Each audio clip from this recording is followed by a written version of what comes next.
Think and Grow Rich by Napoleon Hill is in the public domain in the United States, originally published in 1937, so I can provide the full content of Chapter 4, Autosuggestion for you.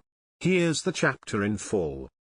Chapter 4, Autosuggestion, the medium for influencing the subconscious mind. The third step toward riches. Autosuggestion is a term which applies to all suggestions and all self-administered stimuli which reach one's mind through the five senses. Stated differently, autosuggestion is self-suggestion. It is the agency of communication between that part of the mind where conscious thought takes place, and that which serves as the seat of action for the subconscious mind. Through the dominating thoughts which one permits to remain in the conscious mind, whether these thoughts be negative or positive, is immaterial. The principle of autosuggestion voluntarily reaches the subconscious mind and influences it with these thoughts. Nature has so built man that he has absolute control over the material which reaches his subconscious mind, through his five senses. However, this does not mean that man always exercises this control. In the great majority of instances, he does not exercise it, which explains why so many people go through life in poverty. Recall what has been said about the subconscious mind resembling a fertile garden spot, in which weeds will grow in abundance, if the seeds of more desirable crops are not sown therein. Autosuggestion is the agency of control through which an individual may voluntarily feed his subconscious mind on thoughts of a creative nature, or, by neglect, permit thoughts of a destructive nature to find their way into this rich garden of the mind. You were instructed, in the last of the 6 steps described in Chapter 2, to read aloud twice daily the written statement of your desire for money, and to see and feel yourself already in possession of the money. By following these instructions, you communicate the object of your desire directly to your subconscious mind in a spirit of absolute faith. Through repetition of this procedure, you voluntarily create thought habits which are favorable to your efforts to transmute desire into its monetary equivalent. Go back to these 6 steps described in Chapter 2, and read them again, very carefully, before you proceed further.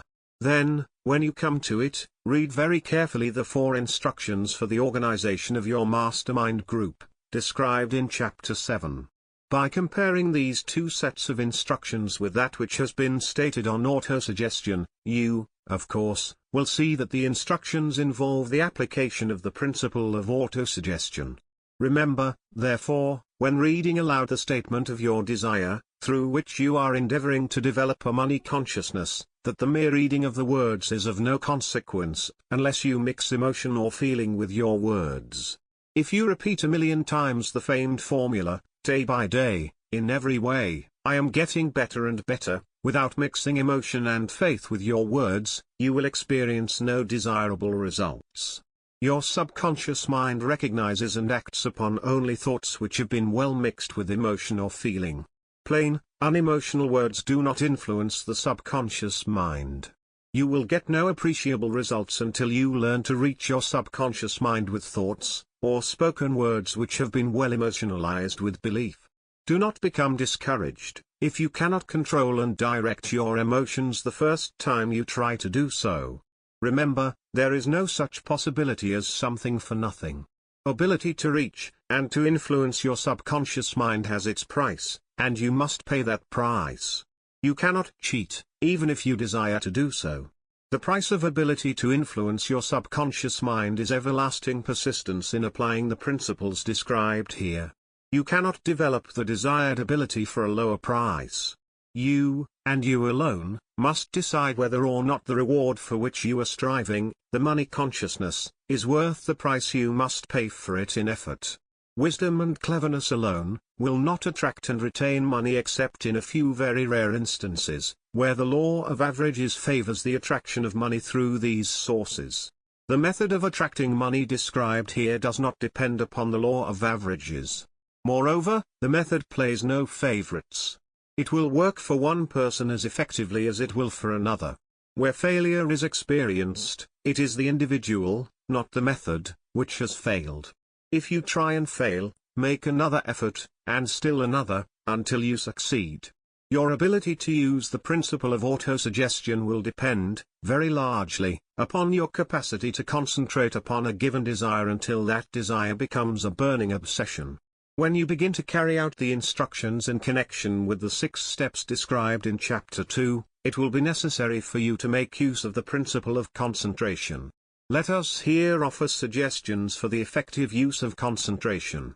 When you begin to carry out the first of the 6 steps, which instructs you to fix in your own mind the exact amount of money you desire, hold your thoughts on that amount of money by concentration, or fixation of attention, with your eyes closed, until you can actually see the physical appearance of the money.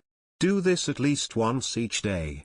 As you go through these exercises, follow the instructions given in the chapter on faith, and see yourself actually in possession of the money. Here is a most significant fact: the subconscious mind takes any orders given it in a spirit of absolute faith, and acts upon those orders, although the orders often have to be presented over and over again, through repetition, before they are interpreted by the subconscious mind.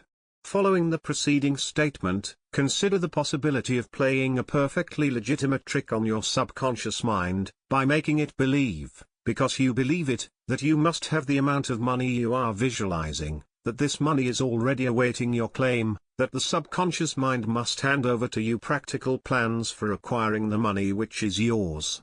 Give definite instructions as to the plan or plans through which you intend to accumulate this money, and carry out those instructions with persistence which does not recognize failure. If, at first, you do not see results, do not give up. Remember that you are applying the only known principle which will enable you to consciously control your subconscious mind. Remember also that your subconscious mind will act only upon instructions which are emotionalized, and handed over to it with feeling. Faith is the strongest and most productive of the emotions. Follow the instructions given in the chapter on faith. These instructions may, at first, seem abstract. Do not let this disturb you. Follow the instructions, no matter how abstract or impractical they may, at first, appear to be. Keep in mind the truly astounding power of the subconscious mind, and that faith is the only known agency through which this power may be harnessed and used. The imagination is the workshop of the mind, and one of its most important functions is to shape the desires of man into plans and ideas that lead to success. It is through the imagination that thought impulses are shaped into plans of action. The impulse, desire, is given shape, form, and action through the aid of the imaginative faculty of the mind. Autosuggestion, your ability to voluntarily feed your subconscious mind positive thoughts of desire, combined with faith and emotion, is how you build belief. And belief, backed by persistence and action, is how you transmute desire into its financial equivalent. Coming up next, we'll explore the power of specialized knowledge, how to turn ideas into real wealth by acquiring and applying specific, actionable information.